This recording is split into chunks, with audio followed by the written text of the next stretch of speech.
Jyoya Nabe is a simple Japanese hot pot dish featuring tender spinach and paper-thin sliced pork in a clear Kombu sea kelp broth. We dip the cooked meat and vegetable in homemade ponzu sauce. Full recipe is on JapaneseCooking101.com.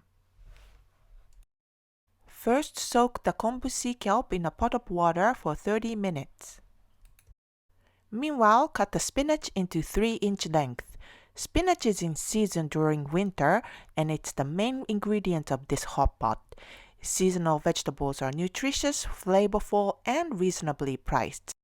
Remove the stem of shiitake mushrooms and cut into quarter or bite-sized pieces. And cut the tofu into cubes. You can use any type of tofu you like, soft, medium, or hard tofu.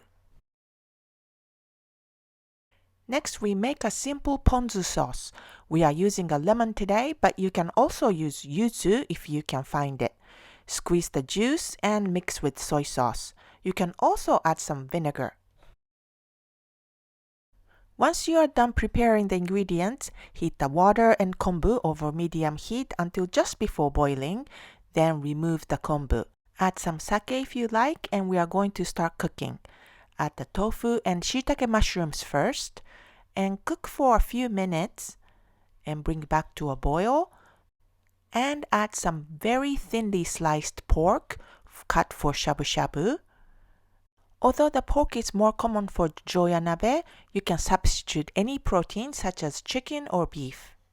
Finally, add the spinach and cook for an additional minute or two until the spinach is wilted. Serve with ponzu sauce and shichimi red pepper if you like.